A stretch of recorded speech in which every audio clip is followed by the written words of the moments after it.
Hello जी, नमस्कार। स्वागत है आपका एनवीरा एजुकेशन यूट्यूब चैनल पर। मैं जितेंद्र सैनी आपको बायोलॉजी सब्जेक्ट पढ़ा रहा हूं। जनरल साइंस के अंदर हमने टॉपिक वाइज जो चीज़ें स्टार्ट की थी उसके अंदर आज हम एक इंटरेस्टिंग टॉपिक को पढ़ने वाले हैं जिसका नाम है एंडोक्राइन सिस्टम, अंतःस्रावी तंत्र। उसके अंदर अपने जो पटवार और पुलिस कांस्टेबल की अगर बात करें तो उसके अंदर केवल अंतःस्रावी तंत्र की जो ग्रंथियां हैं वही अपने सिलेबस के अंदर है। तो आज का जो अपना सेशन चलेगा वो केवल और केवल क्या चलेगा, अंतःस्रावी ग्रंथियों के बारे में। लेकिन अंतःस्रावी ग्रंथियों के बारे में पढ़ने से पहले हम अंतःस्रावी ग्रंथियों के जो सामान्य इंट्रोडक्शन है कि किसे कहते हैं, किस प्रकार इसके बारे में जानकारी प्राप्त हुई, क्यों इन ग्रंथियों के बारे में हम अध्ययन करते हैं और कंपटीशन में क्वेश्चन आने के इसके चांसेस कैसे हैं, इसके बारे में भी जानते हैं। तो पहला तो अपना ये वर्ड ये है कि अंतःस्रावी ग्रंथियां। तो पहले अंतःस्राव क्या होता है? अंतस्त्र मतलब होता है आंतरिक भाग में, स्राव मतलब कि श्रावण करने वाली ग्रंथियां, यानी कि कुछ ग्लैंड संरचनाएं पाई जाती है जो उत्तकों की बनी होती है। तो शरीर के अंदर कुछ ऐसी ग्रंथियां पाई जाती है जो अपने रसायनों को आंतरिक भागों के अंदर उत्सर्जित करती है। अब इसकी डेफिनेशन अलग हो सकती है, लेकिन अपने को कंसेप्ट समझना है कि अंतःस्राव की बात कर रहे हैं तो अंतःस्रावी के अंदर सबसे पहले एक बात अपने को पता होनी चाहिए कि कोई भी चीज़ पढ़ रहे हो तो उसका जनक पता होना चाहिए। यानी कि हम एंड्रोक्राइनोलॉजी पढ़ रहे हैं, अंतःस्राव विज्ञान, तो इसका जनक कौन है? तो अंतःस्रावी विज्ञान का जनक है थॉमस एडिसन। कौन है? Thomas Edison. एक नाम आपको याद रखना पड़ेगा, मोस्ट इंपॉर्टेंट है। थॉमस एडिसन को क्या कहा जाता है? अंतःस्रावी विज्ञान का जनक कहा जाता है। और ये क्वेश्चन आ चुका है, इसलिए इसको थोड़ा सा ध्यान में रखना है। लेकिन ये जो अंतःस्राव यानी कि एंड्रोक्राइन शब्द है, सबसे पहले यूज में किसने लिया, ये भी पीछे कुछ एग्जाम के अंदर पूछा गया है कि अंतःस्राव शब्द का सर्वप्रथम प्रयोग किसने किया था। तो आपने को याद रखना है कि क्लॉड बार्नार्ड ने, क्लॉड बार्नार्ड जिसने अंतःस्राव का सबसे पहले प्रयोग किया था। क्या नाम है इसका? Claude Bernard. क्लॉड बर्नार्ड अंतःस्राव शब्द का सर्वप्रथम प्रयोग किया था। अब अपने शरीर के अंदर कितनी अंतःस्रावी ग्रंथियां पाई जाती है और किस प्रकार उनका समन्वय होता है, तो याद रखना कि अपने शरीर के अंदर जो भी ग्रंथियां पाई जाती है उनके अंदर वे ग्रंथियां जो अपने स्राव को आंतरिक भागों के अंदर उत्सर्जित करती हैं, यह हम बात करें डायरेक्ट, तो उसे मुख्य रूप से हम इसके अंदर 10 प्रकार की यानी कि 9 तो ग्लैंड्स और 1 मस्तिष्क के अंग को पढ़ते हैं। अब ये 10 प्रकार की कौन सी चीज़ें हैं, मुख्य के बारे में डिस्कस करते हैं। आपको मैं केवल नाम से ही और इसको याद रखने का तरीका आपके सामने देखो, एक अच्छी सी स्लाइड मैंने बनाई है और इसको हम शीर्ष से लेकर यानी कि ऊपर से नीचे की तरफ जब हम क्रम में बढ़ते हैं तो अपने को इसका याद रखने का और इसका स्थान जो हम कभी भूलते नहीं है वो भी आसानी से पता चल जाएगा। कैसे कि देखिए, सबसे पहले अंतःस्रावी ग्रंथियों में हाइपोथैलेमस, पीयूष ग्रंथि, पीनियल ग्रंथि, थायराइड ग्रंथि, पैराथायराइड ग्रंथि, थाइबस ग्रंथि, अग्नाशय ग्रंथि और अधिवृक्क यानी कि एड्रिनलिन ग्रंथि और अंडाशय और वृषण, इन सब के बारे में क्या है, ये सब है अपने अंतःस्रावी ग्रंथियों के बारे में। अब इसको याद रखने का एक शॉर्ट तरीका क्या है, तरीका आप आसानी से समझ सकते हो। पहले याद रखना, क्या याद रखना है अपने को कि जिन ग्लैंड्स का स्टार्टिंग यानी कि जो अल्फाबेट का स्टार्टिंग पी से हो रहा है वो सभी किसके अंदर है? खोपड़ी में, मस्तिष्क में। अब देखो, अपने पूरे के पूरे जो 10 ग्रंथियां आ रही है इसके अंदर 2 ही ऐसी ग्रंथियां हैं जिसका स्टार्टिंग नाम अल्फाबेट का वो है पी। कौन सा? एक तो है पीयूष ग्रंथि और एक है पीनियल ग्रंथि। याद रखना, ये दोनों ग्रंथियां हैं और ये दोनों ग्रंथियां कहाँ पाई जाती है? मानव के मस्तिष्क के अंदर पाई जाती है, खोपड़ी के अंदर पाई जाती है। ठीक है। हाइपोथैलेमस तो एक वैसे भी क्या है, हमने इसके प्रीवियस वीडियो अगर आपने नहीं देखा है तो हमने बात की थी किसके? मस्तिष्क के पूर्ण रूप से भागों के बारे में, इसीलिए वो चैप्टर पहले पढ़ाया गया था क्योंकि अपने को हाइपोथैलेमस पता होना चाहिए, क्योंकि काफी लोग ये कंफ्यूज हो जाते हैं। ऑप्शन में ये पूछा जाएगा निम्न में से एक अंतःस्रावी ग्रंथि है, उसके अंदर आपको हाइपोथैलेमस ऑप्शन मिलेगा और काफी लोग हैं जो उसके अंदर हाइपोथैलेमस ऑप्शन करके आ जाते हैं। हाइपोथैलेमस कोई भी ग्लैंड नहीं है, हाइपोथैलेमस एक मस्तिष्क का भाग है, अंग है, वो कोई ग्रंथि नहीं है। उसका एक विशेष कैरेक्टर्स होता है, उसका एक कुछ लक्षण है जो इस अंतःस्रावी तंत्र को रेगुलेट करता है, उसको नियंत्रित करता है, कंट्रोल करने में काम करता है, इसलिए इसको हम इसके साथ पढ़ते हैं। ठीक है। तो देखो, हाइपोथैलेमस हो गया वो तो मस्तिष्क का अंग। अब दोनों पी जिनका अल्फाबेट किससे होता है? स्टार्ट पी से होता है। पीयूष ग्रंथि का भी पी से और पीनियल बॉडी का भी पी से, तो दोनों कहाँ पाई जाएगी? मस्तिष्क के अंदर। किससे पाई जाएगी? कहाँ पाई जाएगी? मस्तिष्क के अंदर। अब बात क्या, अब अल्फाबेट अपने को याद रखना है। जैसे ये मस्तिष्क के नीचे की तरफ आएंगे तो सबसे पहले अपने गले के अंदर क्या पाई जाती है? 2 प्रकार की अंतःस्रावी ग्रंथियां पाई जाती है। आप सभी को पता है, आपने सभी ने छोटी क्लास के अंदर पढ़ा था थायराइड ग्रंथि, थायराइड की वजह से गलगंड रोग होता है, वो सारी चीजें आपने पढ़ी है। थायराइड ग्रंथि, तो अल्फाबेट पकड़ लीजिए टी। अब देखो, आप बोल रहे हो कि सर टी पकड़ रहे हो और अभी आप पैराथायराइड बोलोगे, लेकिन ये आ रहा है ना थायराइड का, तो देखो आगे का अल्फाबेट रहेगा वो होगा टी का मतलब कि गले के अंदर थायराइड ग्रंथि और चेस्ट के अंदर थाइमस ग्रंथि, और थायराइड के ऊपर पाई जाती है उसकी पालियों में पैराथायराइड, तो उसके अंदर भी क्या आ रहा है? थायराइड वर्ड आ रहा है कि नहीं आ रहा? तो ये तीनों कहाँ पाई जाती है? गले और चेस्ट वाले इलाकों में। समझ में आ जाएगा, आसानी से पता चल जाएगा। पैराथायराइड थायराइड के ऊपर, थायराइड गले के अंदर, थाइमस चेस्ट यानी कि अपना जो वक्षीय भाग है उस क्षेत्र में पाई जाती है। तो ये हो गया मुख्य रूप से हमने 6 प्रकार की अंतःस्रावी ग्रंथियों के बारे में पता लगा लिया कि ये यहाँ पाई जाती है। फिर और नीचे की तरफ जब उदर गुहा की तरफ बढ़ते हैं, उदर गुहा में बढ़ते हैं तो आप सभी को पता है कि एक मिश्रित ग्रंथि है जिसे हम अंतःस्रावी तंत्र के अंदर भी पढ़ते हैं और पाचन तंत्र के अंदर भी पढ़ते हैं, क्योंकि वो एक पाचन ग्रंथि भी है और अंतःस्रावी ग्रंथि है। मोस्ट इंपोर्टेंट आपने को याद रखना है अग्नाशय ग्रंथि, नाम आ गया अग्नाशय ग्रंथि, अग्नाशय ग्रंथि। फिर आता है अपने क्या? किडनी। किडनी की 2 किडनी के ऊपर टोपीनुमा संरचना में पाई जाती है एड्रिनलिन यानी कि अधिवृक्क ग्रंथियां। देखो दोनों किडनियां हैं, दोनों किडनियों के ऊपर टोपीनुमा संरचना में अधिवृक्क ग्रंथियां पाई जाती है। समझ आया? अग्नाशय ग्रंथि, फिर अधिवृक्क यानी कि एड्रिनलिन ग्लैंड्स। अब 2 ही बची है। अब देखो मैंने ये कॉमन डायग्राम बनाया।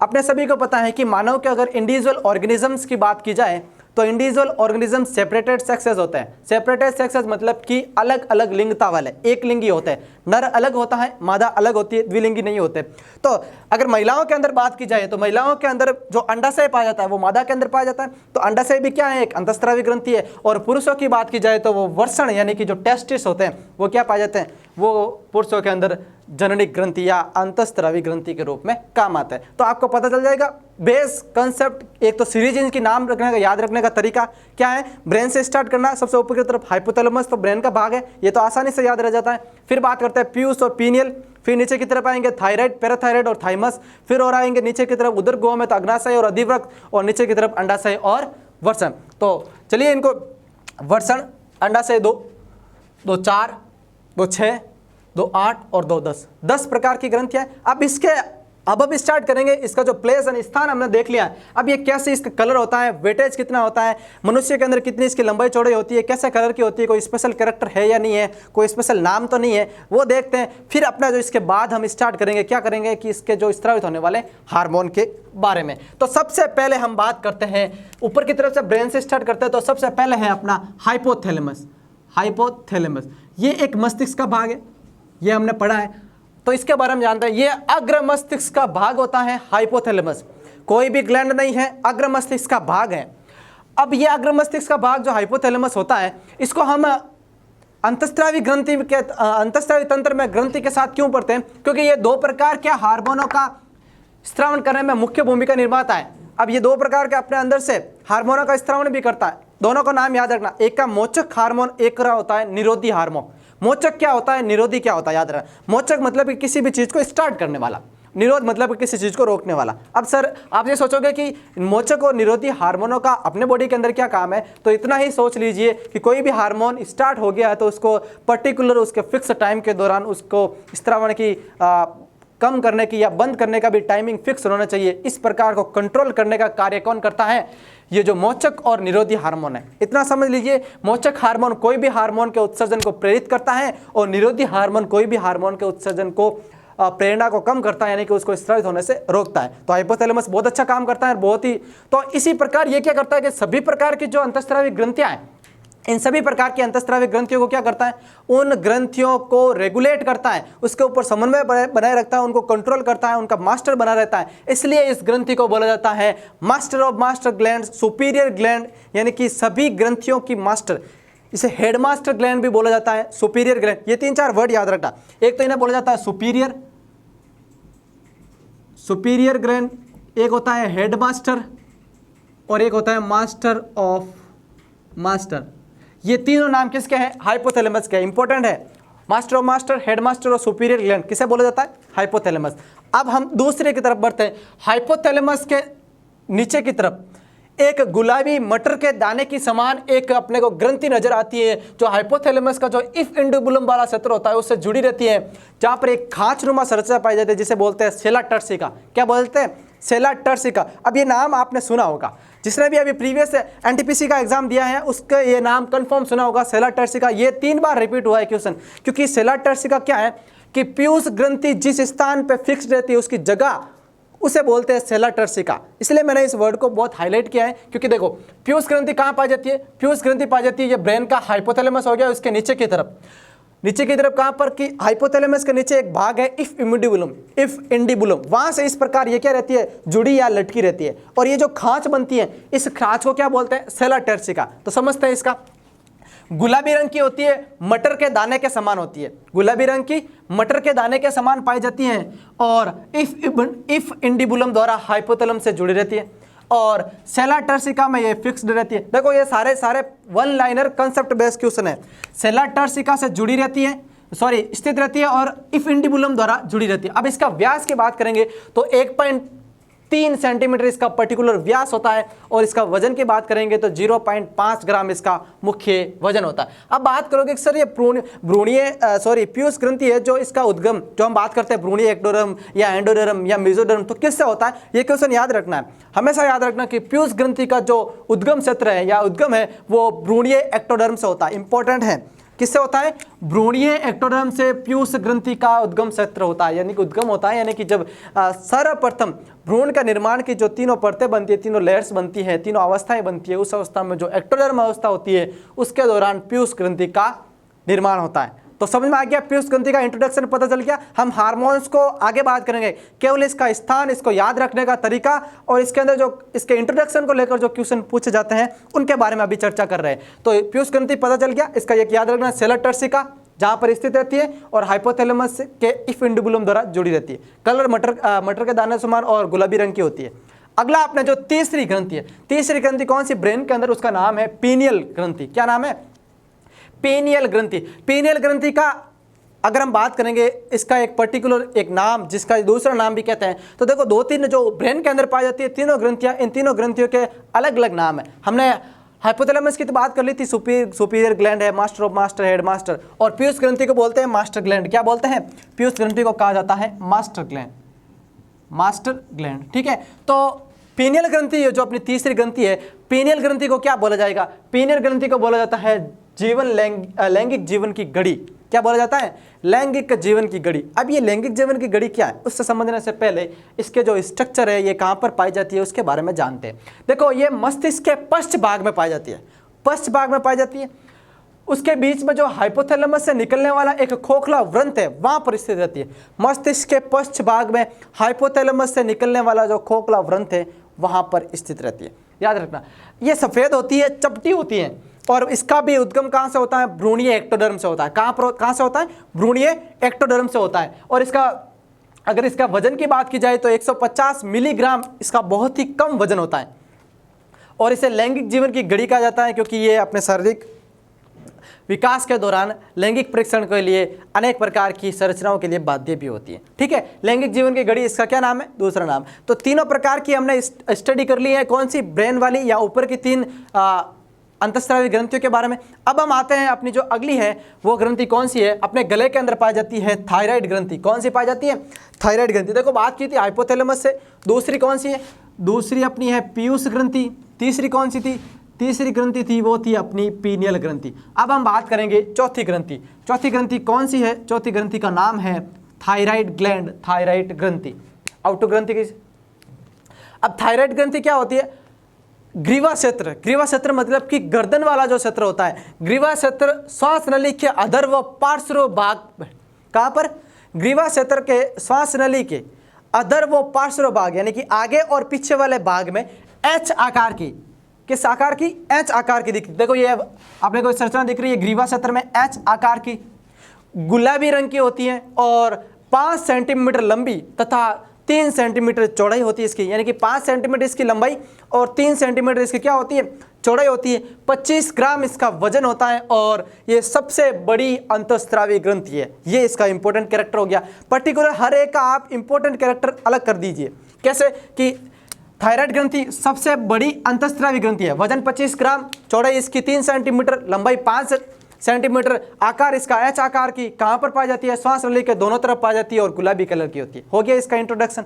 नॉर्मल सी चीजें, कंसेप्ट याद रखो, कलर, आकार, वजन, लंबाई, चौड़ाई और स्पेशल कैरेक्टर कहां पाई जाती है, हो गया किसी भी ग्रंथि का इंट्रोडक्शन। इनमें से एक क्वेश्चन फिक्स आता है। अगला हम बात करेंगे थायराइड ग्रंथि। आपको पता है कि थायराइड ग्रंथि के जस्ट ऊपर की तरफ उसके जो खांचनुमा स्ट्रक्चर बनती है, उसके जो पिंड बनते हैं, उस पिंडों के अंदर एक ग्रंथि यानी कि दो पिंड बनते हैं, दोनों पिंडों में दो ग्रंथियां पाई जाती है, उनका नाम है पैराथायराइड ग्रंथि। क्या नाम है? पैराथायराइड ग्रंथि। अपनी जो 5 नंबर की 5वीं ग्रंथि है कौन सी अंतःस्रावी, उसका नाम क्या है? पैराथायराइड ग्रंथि। पैराथायराइड नाम से बदलता है, पैरा मतलब कि ऊपरी भाग में, थायराइड के ऊपरी भाग में पाए जाने वाली ग्रंथि को क्या कहा जाता है? पैराथायराइड। अब ये कहाँ पाई जाती है? ऊपरी भाग है, तो थायराइड के प्रत्येक पिंड में, पर्टिकुलर 2 पिंड होते हैं, थायराइड के प्रत्येक पिंड के जो पृष्ठ भाग में ये धसी रहती है, यानी कि जो पृष्ठ भाग होता है उसके अंदर धसी रहती है, और ये हर एक पिंड के अंदर 2 संख्या, यानी कि मुख्य रूप से मानव शरीर के अंदर पैराथायराइड ग्रंथियां कितनी पाई जाती है? 4 पाई जाती है। कितनी? प्रत्येक पिंड में 2 पाई जाती है, तो कुल कितनी हो गई? 4 पाई जाती है। तो थायराइड के प्रत्येक पिंड के पृष्ठ भाग में 2 पाई जाती है, लाल रंग की होती है, और इसका भार 0.01 से लेकर 0.03 ग्राम तक होता है, और इसकी लंबाई 6 से 7 सेंटीमीटर होती है, और 3 से 4 mm इसकी चौड़ाई होती है। याद रखना, लंबाई 6 से 7 सेंटीमीटर, 3 से 4 मिलीमीटर कितनी होती है? इसकी चौड़ाई होती है। 0.01 से लेकर 0.03 तक इसका क्या होता है? ग्राम में इसका भार होता है। रंग इसका लाल कलर का होता है, और संख्या में ये कितनी होती है? 4 होती है। हो गया पैराथायराइड का इंट्रोडक्शन। कहाँ पाई जाती है? थायराइड के ऊपरी भाग में, दोनों पिंडों के अंदर 2 होती है। ठीक है, तो मुख्य रूप से 5 प्रकार की, जो चेस्ट से ऊपर की तरफ जो 5 प्रकार की ग्रंथियां थी उसको हमने डिस्कस कर लिया। अब चेस्ट से नीचे की तरफ 5 और ग्रंथियां पाई जाती हैं। तो अगली अपनी जो अंतःस्रावी ग्रंथि है वो कौन सी है? अगली जो अपनी नंबर 6 अंतःस्रावी ग्रंथि है उसका नाम है थाइमस ग्रंथि। इसका भी देखो, यहाँ पर भी टी, यहाँ पर भी टी, और यहाँ पर भी टी, क्योंकि पैराथायराइड है, नाम से याद आ जाएगा। ऊपर की तरफ हमने कैपिटल लेटर क्या लिया था? फर्स्ट किसी का पी लिया था, अब ले रहे हैं टी, याद रह जाएगा। थाइमस ग्रंथि एकमात्र ऐसी ग्रंथि जो वक्षीय स्थल में पाई जाती है। कहाँ पाई जाती है?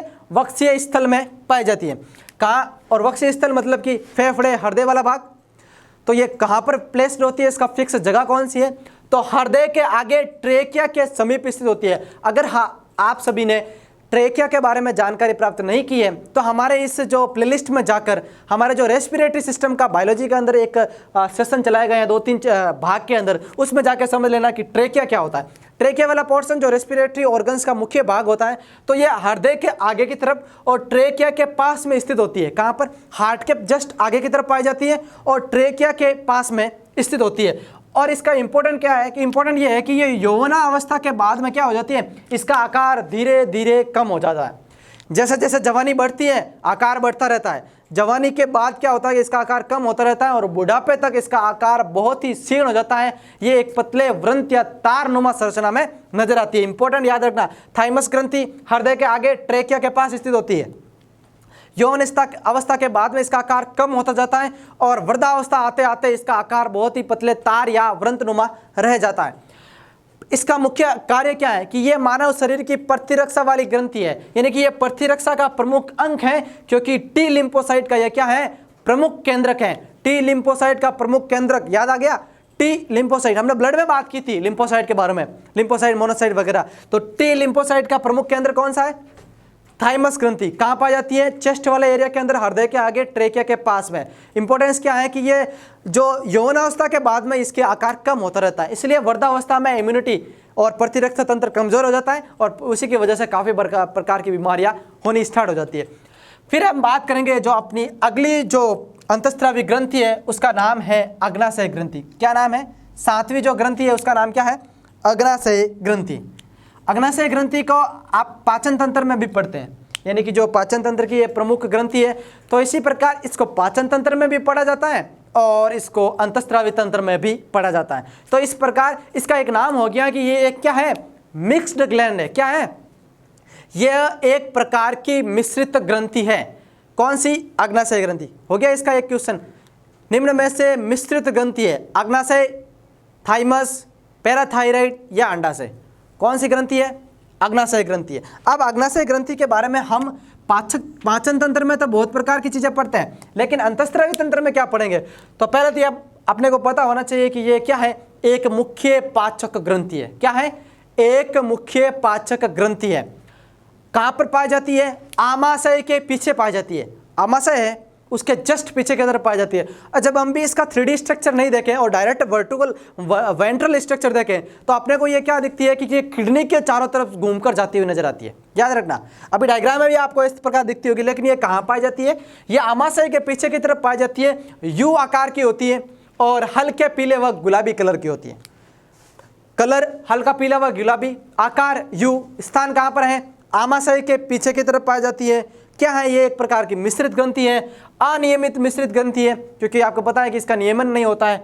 लंबाई इसकी 15 सेंटीमीटर और इसका भार कितना होता है? 85 ग्राम। कितना होता है? 85 ग्राम इसका भार होता है। तो चलिए इसके भार को लेकर, अभी तक सबसे ज़्यादा वजन वाली ग्रंथि यही है। अभी तक हमने जो 6-7 ग्रंथियों के बारे में पढ़ा है, तो सबसे ज़्यादा वजन वाली ग्रंथि कौन सी है? ये अग्नाशय ग्रंथि है, जिसका भार कितना है? 85 ग्राम, 85 ग्राम इसका भार है। तो अग्नाशय पता चल गया।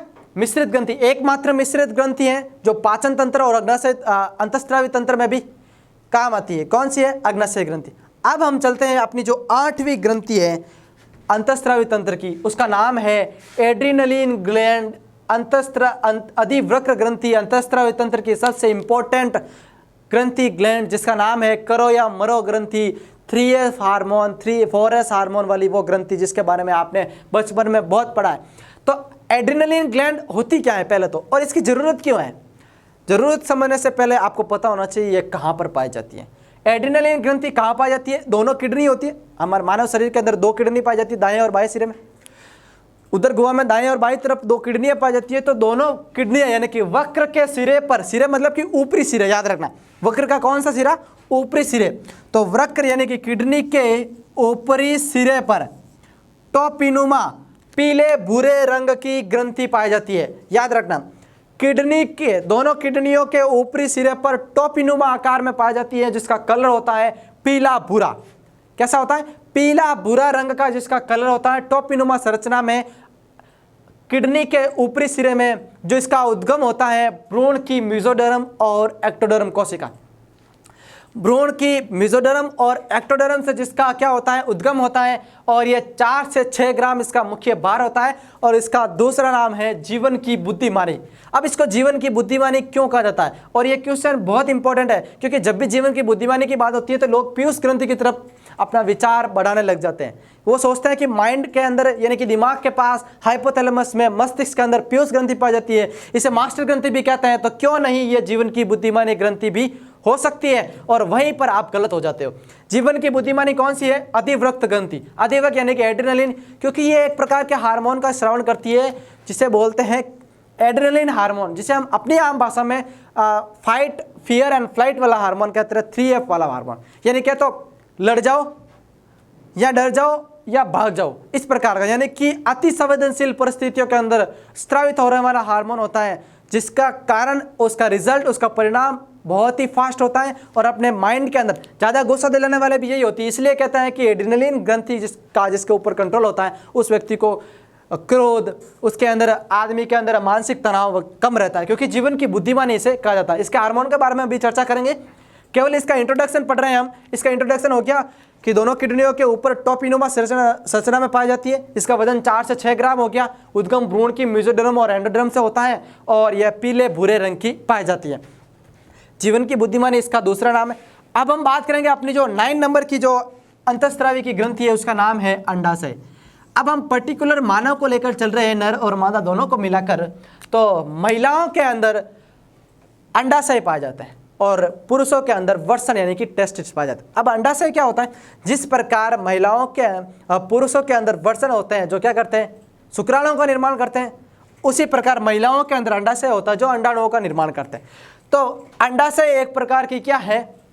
अंतःस्रावी ग्रंथि है, जो एक प्रकार की मादा जनन ग्रंथि के तौर पे भी काम करती है। कहाँ पर पाई जाती है? उदर गुहा के नीचे की तरफ जो अपनी श्रोणी भाग है, पेल्विक रीजन है, उसके पास में पाई जाती है महिलाओं के अंदर।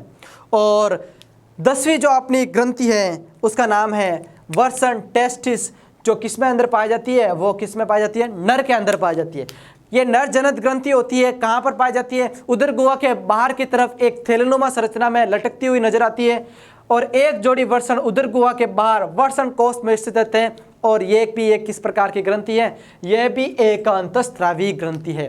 तो अभी तक हमने मुख्य प्रकार की जो 10 अंतःस्रावी ग्रंथियों का इंट्रोडक्शन पढ़ा है, डायग्राम के माध्यम से हमने जाना है कि कौन से किस सिरे के अंदर पाई जाती है, किसका क्या नाम है, किसको दूसरे नामों से जाना जाता है, कौन सी जगह पर जिसका कलर कितना है। अब आपसे एक मेरा क्वेश्चन रहेगा, मैंने इसके बारे में अभी जिक्र भी किया था कि सबसे अत्यधिक भारी ग्रंथि अंतःस्रावी ग्रंथि कौन सी है। इसका आंसर आपने सभी ने सोच लिया होगा, सबसे भारी कौन सी है, अग्नाशय है, क्योंकि इसका वजन कितना है 85 ग्राम है, जो maximum all over the endocrine glands होती है उससे ज़्यादा है। तो ये इसका इंपॉर्टेंट हो गया। सबसे बड़ी अंतःस्रावी ग्रंथि कौन सी है, थायराइड ग्रंथि। मास्टर ग्रंथि कौन सी है, पीयूष ग्रंथि। Master of master superior gland कौन सी है, हाइपोथैलेमस को कहा जाता है। जीवन की बुद्धिमानी किसे कहा जाता है, अधिवृक्त ग्रंथि को। थायराइड पैराथायराइड ग्रंथि को क्या कहा जाता है, पैराथायराइड ग्रंथि आपने को पता है कि पैराथायराइड ग्रंथि है जो थायराइड के ऊपर की तरफ पाई जाती है। और पीनियल ग्रंथि को क्या कहा जाता है, लैंगिक जीवन की घड़ी कहा जाता है, जो मस्तिष्क के अंदर पाई जाती है। तो अभी तक हमने मुख्य रूप से सभी 10 प्रकार की ग्रंथियों के बारे में चर्चा कर ली है। तो अभी तक हमने सभी प्रकार की अंतःस्रावी ग्रंथियों के बारे में जानकारी प्राप्त कर ली है। आप इस वीडियो को ज़्यादा से ज़्यादा मात्रा में शेयर कीजिए, अपने जो पढ़ाई के प्रति उत्सुक विद्यार्थी हैं उनके साथ इस वीडियो को पहुंचाइए, उनको ज्ञान की प्राप्ति करवाइए, इस चैनल को सब्सक्राइब करवाइए और हमारे साथ जुड़े रहिए। आपका सहयोग ही हमारा उत्साह बढ़ाता है। धन्यवाद।